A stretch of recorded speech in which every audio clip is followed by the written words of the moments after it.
All right. Do you see any threats whatsoever from the Obedience ahead of the 2023 general election? This election for me, honestly, is a two-way race. There is no threat, absolutely no threat from the Obedient. Of course, when you go into an election, anyone who is vying, you have to take seriously. You cannot dispel their ability to make an impact. And I think for the first time in a very long time, we have seen a movement. Well, not really in the first time in a long time. I think what you see from the area of Peter Obi and his Obedient movement is very similar to what we saw with President Muhammadu Buhari in the early days, when in the 2003 election, 2007 election, and 2011 election, where he had so much support from one area of the country, but because he wasn't able to sort of resonate with other areas of the country, his message or his movement did not really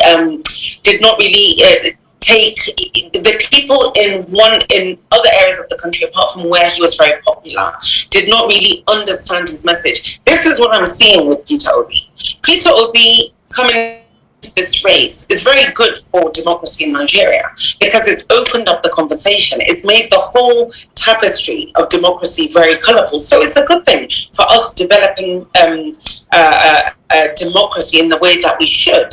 But Peter Obi, and I can categorically say, there's a constitutional impossibility at the moment for Peter Obi to win this election. And I tell you that because there's a constitutional requirement for geographical spread under Section 134 of the Constitution. In order to win an election, you have to have not only the majority votes, but you have to have no less than 1/4 of the votes in 2/3, which is 24 states.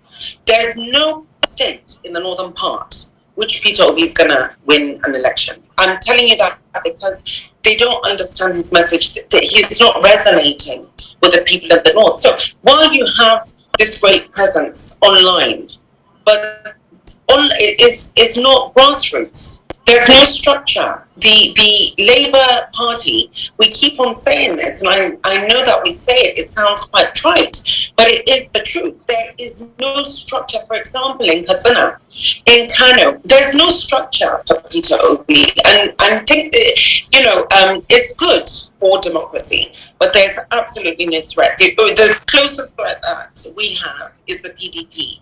But the PDP is unraveling by the day.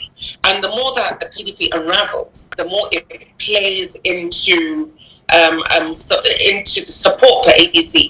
And let me tell you another thing, what the Obedient movement has done.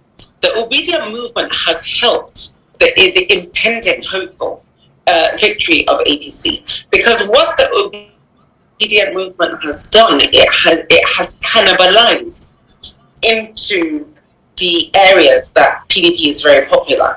Most of the areas that Peter Obi seems to be making a lot of impact are traditionally PDP states. So I read the article that Governor Soludo wrote a couple of days ago, or about a week ago, and that man actually hit the nail right on the head.